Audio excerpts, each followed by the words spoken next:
I knew something was wrong the moment the train stopped where no station was supposed to exist. It didn't slam the brakes, didn't screech. It just slowed down smoothly, like the driver knew exactly where we were. A second earlier, the screen above the door still read, Central Line, final stop in 3 minutes. Then it went black, completely dead. It was around 2:10 a.m., late enough that the city felt hollow. The train car was almost empty, 5 passengers total. I remember all of them. That matters later. Across from me sat a man in his 40s wearing a worn work jacket. He wasn't asleep, just staring at the floor without blinking. Near the door was a girl with headphones on, but no music playing. I could see her phone screen was dark. 2 others sat together, whispering to each other in low, nervous voices. And then there was me. The train stopped. The doors didn't open. At first, nobody reacted. That awkward pause where you assume it's just a delay. 10 seconds passed, then 15, then 20. The lights flickered, slow and uneven, like someone was dimming them manually. That's when I noticed the 6th person. He was standing near the door between cars. I was sure he hadn't been there before. I know I would have noticed him. He looked like a transit worker. Dark uniform, badge clipped to his chest. Except the name on the badge wasn't covered or scratched off. It was worn away, like someone had rubbed it off over time. He wasn't looking at us. He was staring out the window, and there was no tunnel outside. There was a platform, old concrete, cracked, wet, dim yellow lights buzzing overhead. No signs, no maps, no station name, and people were standing there, perfectly still, facing the train. The man across from me whispered, "What the hell is this place?" The transit worker finally turned toward us. He smiled. "Please remain calm," he said. His voice was steady, too steady. "You have arrived at your destination." "That's not my stop," the girl smiled. "I'm going to Central." He nodded slowly. "Yes, that's why you're here." The lights went out for 1 full second. When they came back on, the doors were open. The people on the platform stepped closer. That's when I realized something terrifying. None of them were blinking. And worse, some of them looked familiar, like people who had once boarded this train, but never finished the ride. I didn't move. I couldn't. My body felt frozen, like the air around me thickened. The platform lights flickered again, and the shadowy figures remained motionless, just watching. I glanced at the others in the car. The man in the jacket looked there. The girl with headphones was gripping her phone so tightly her knuckles were. The 2 whispering figures, they were frozen mid-conversation.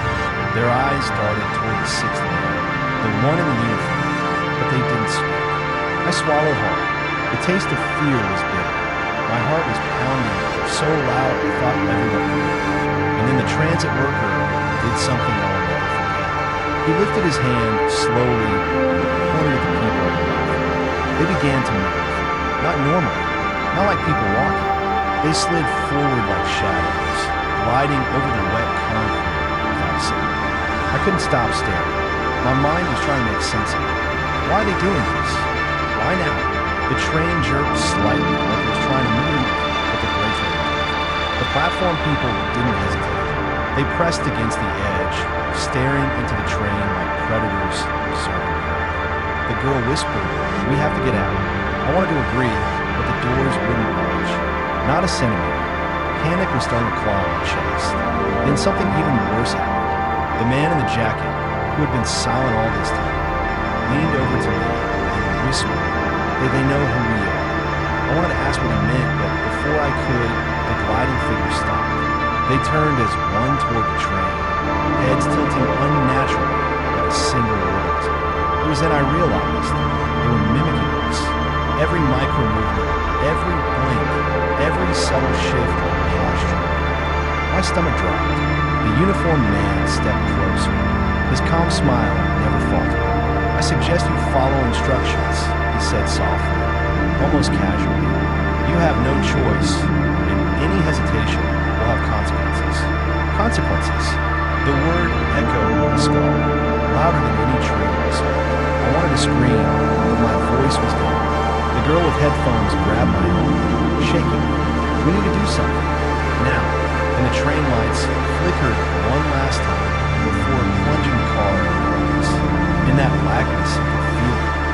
just see. The figures outside the windows weren't just standing there. They were reaching. Slow, deliberate movements, as if trying to pull us through the place. And in the corner of my vision, I saw a flash. One of the gliding figures had moved inside the car. Help was seen. I turned sharply, but the aisle was empty. Yet I knew it was there. I could feel its presence, cold and weightless. The hair on my neck stood on end. My chest heaving, I realized this ride wasn't going to end in any normal way. And somewhere deep in the shadows of the train, the sixth man whispered, "Time is short. Decide quickly, or you won't get a second chance." The darkness didn't just linger, it pressed against us. Every corner of the train car seemed to bend inward, as if the shadows themselves were alive, inching closer with each heartbeat. The girl with headphones grabbed my wrist, dragging me toward the door. "It has to open," she hissed. I yanked at the handle, locked. Nothing. The metal was cold, unyielding. I glanced down the aisle. The gliding figures were there. Inside the car now. Not all of them, but enough. Their movements were jerky and unnatural, limbs twitching like broken marionettes. One of them stopped directly in front of the man in the jacket.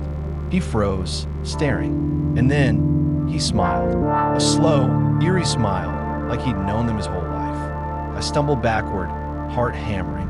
The girl whispered frantically, "We need to split up." I shook my head. Alone? No way. But before we could decide, the lights flickered violently.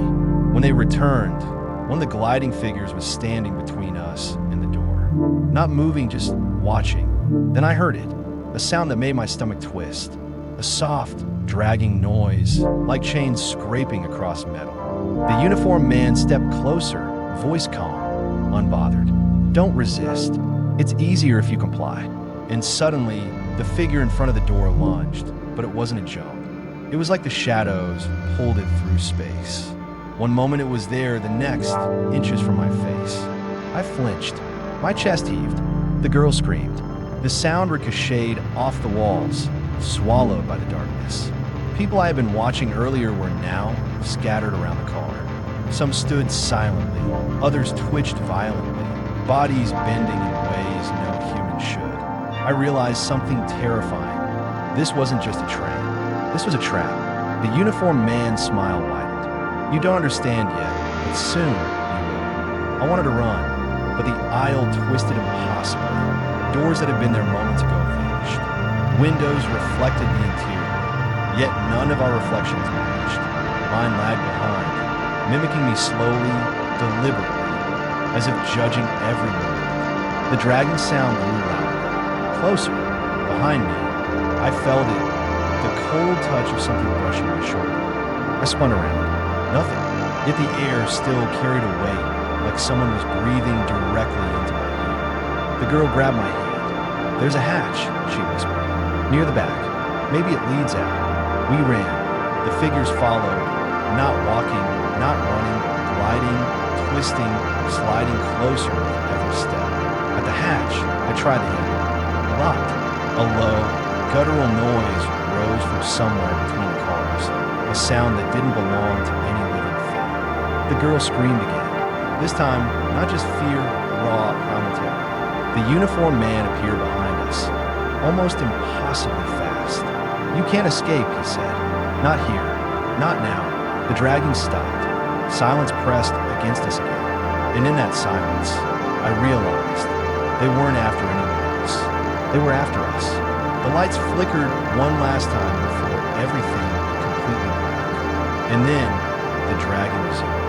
The darkness didn't just swallow us. I could feel it pressing against my chest, as though the air itself had weight, suffocating, thick. The girl grabbed my arm, pulling me down the aisle. "Back! We have to go back!" she yelled. I didn't understand. Go back. The car behind us stretched impossibly long, twisting in the shadows that shouldn't exist. Every step we took felt like walking through molasses. The gliding figures were closer now, flowing around corners and reappearing where they should be.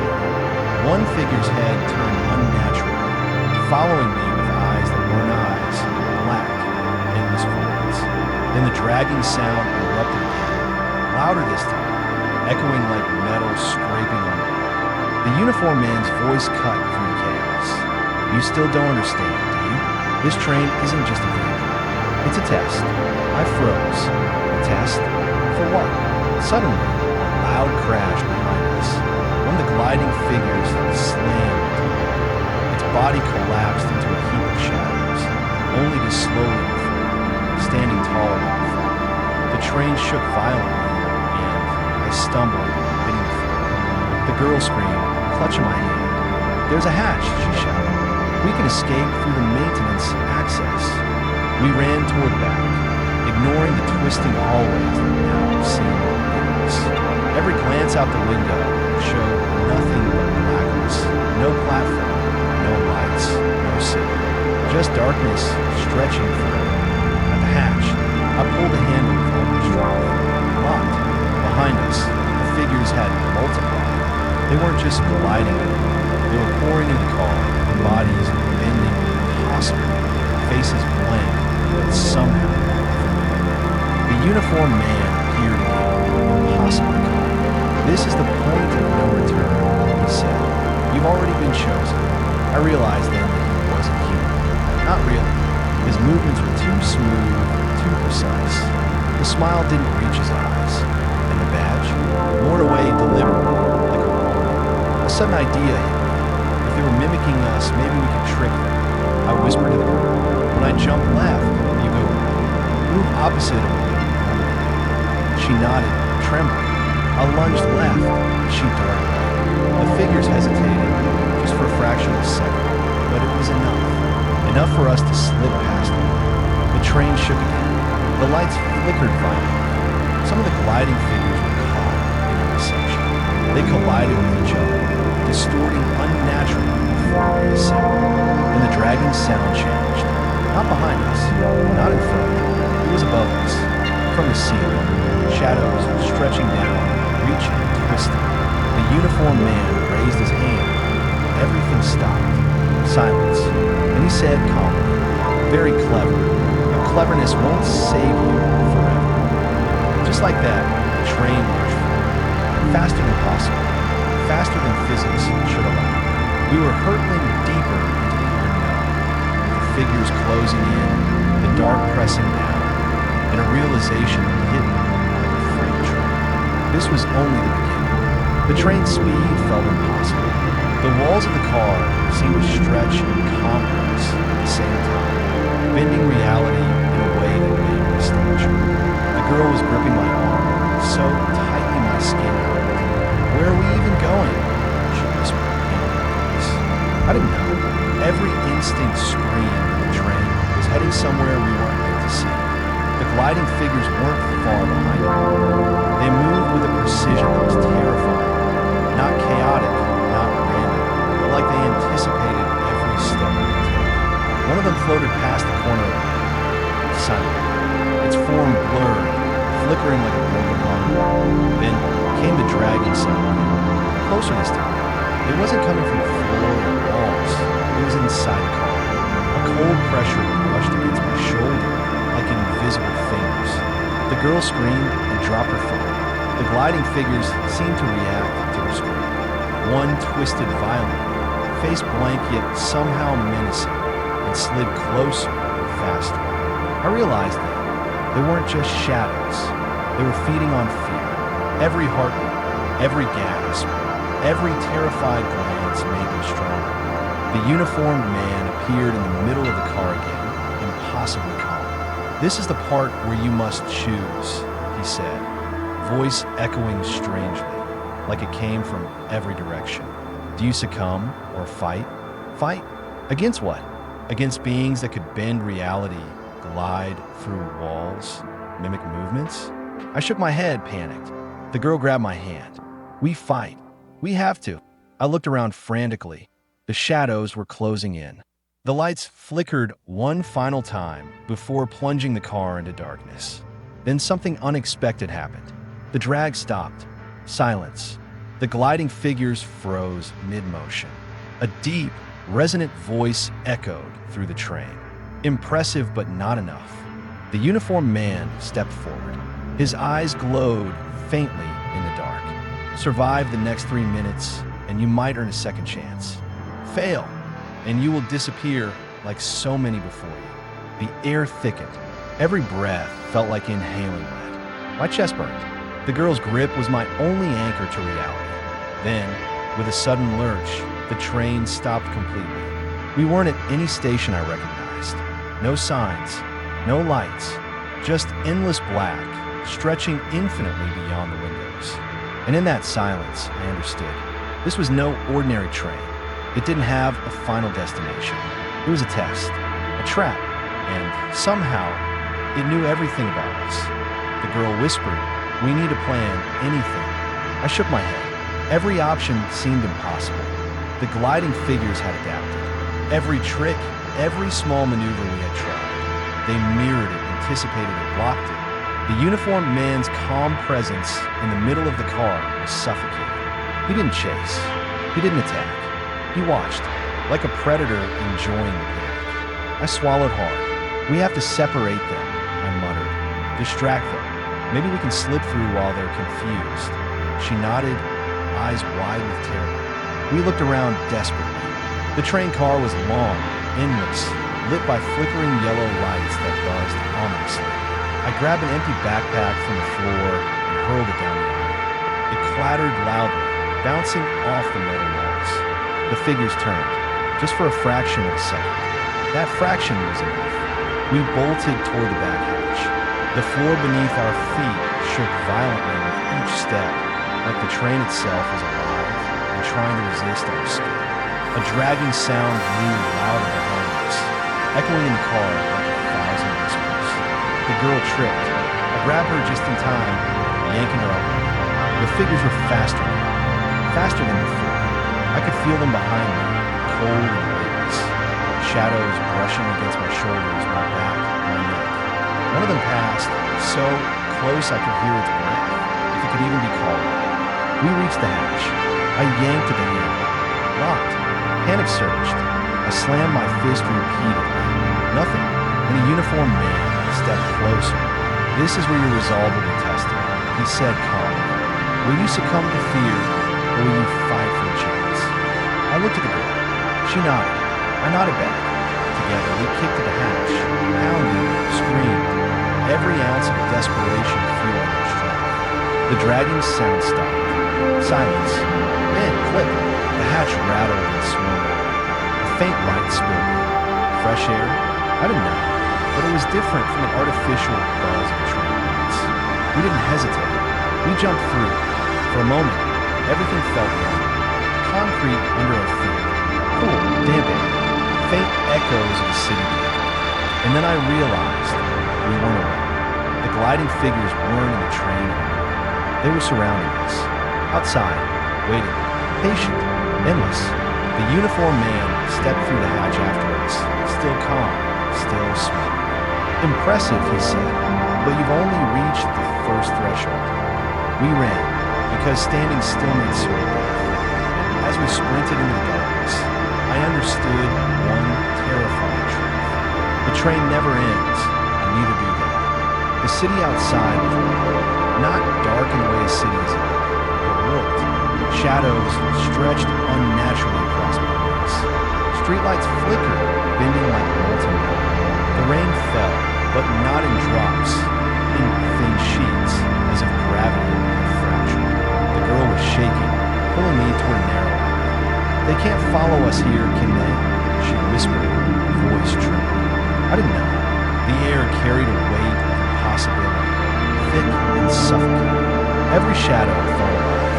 Suddenly, a shape emerged from the darkness. Not human, not exactly shadow. A twisted silhouette, tall and powerful. Limbs stretching in ways that shouldn't be possible. It didn't move like the others. It flowed as if liquid hit salt. I froze. The girl grabbed my hand. "We have to keep moving." Behind us, the uniformed man's calm voice echoed. "You think running will help? The boundaries here are not yours to control." A loud crack split the air. The ground beneath our feet rocked, tilting slightly, threatening to swallow us. We stumbled, catching ourselves just in time. The twisted figure advanced. Its form shimmered and split, creating creating smaller copies that spun around us, cutting off the scale. I realized the longer we stayed in this area, the more they multiplied. We darted into a narrow passage between buildings. The rain slapped against our faces.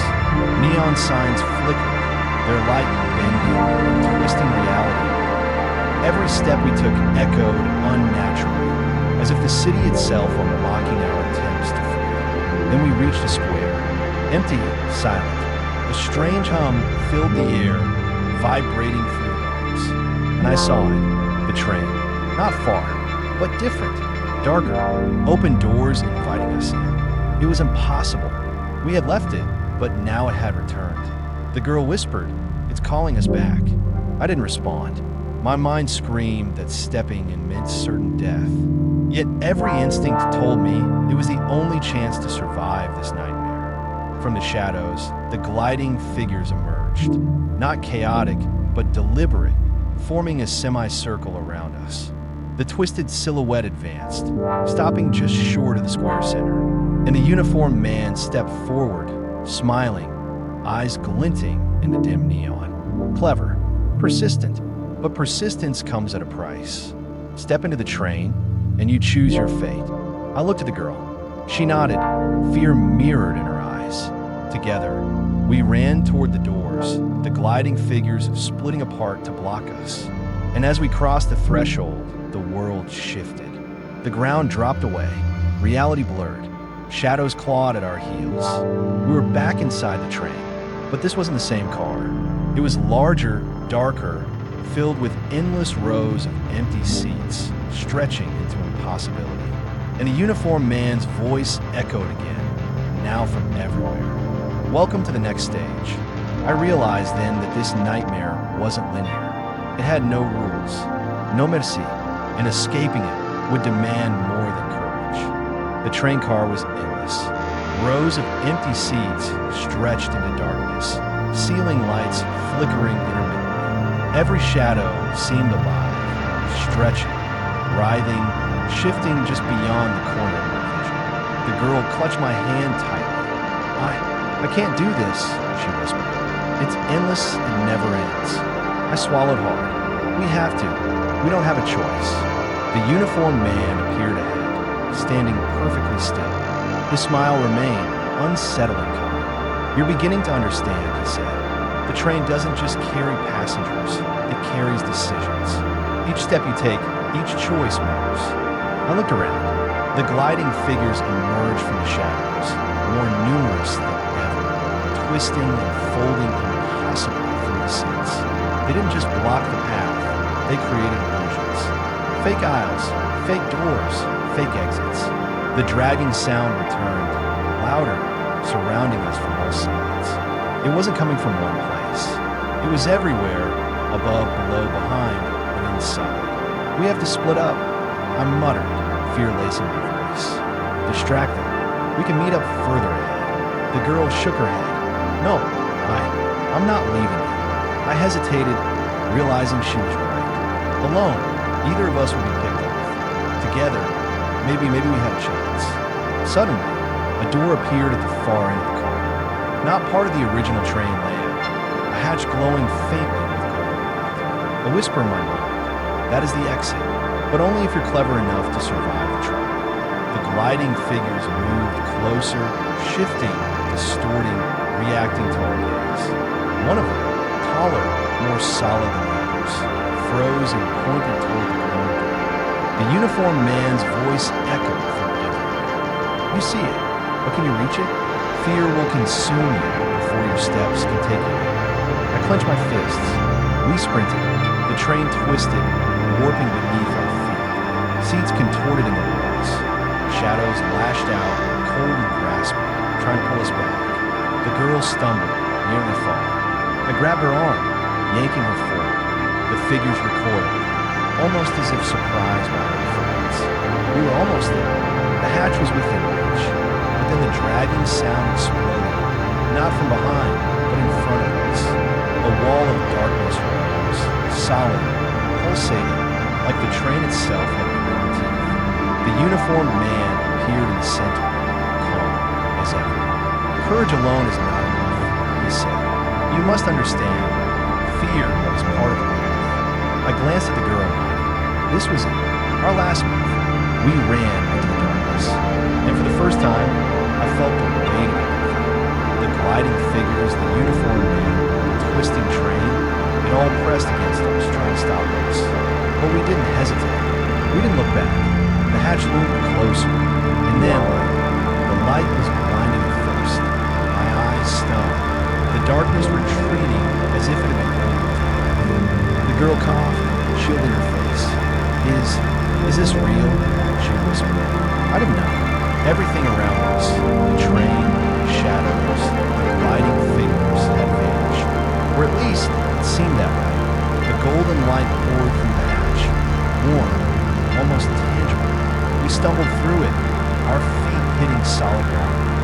Concrete, familiar, yet strangely different. The world outside looked normal. Streetlights, faint drizzle, cars passing by. But something was off. The air felt heavy, as if charged with electricity.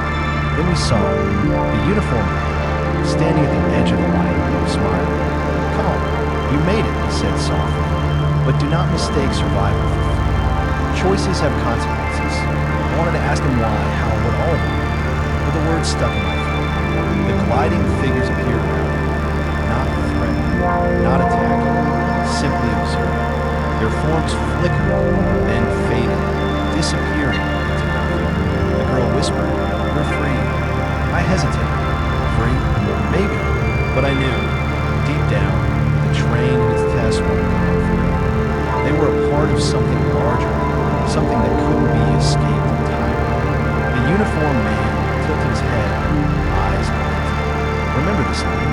Remember the choices you made. Some doors once opened, never close. Then, without warning, he stepped backward. The golden light collapsed like a wave, swallowing him in the shadows. The world snapped back to normal. Street, rain, silence. The girl and I stood there, drenched, hearts pounding, breathing hard. We looked at each other, words unnecessary. We had survived, somehow, but as I glanced back toward the direction the train had appeared, I noticed something change. The tracks were still there, shimmering faintly beneath the wet asphalt.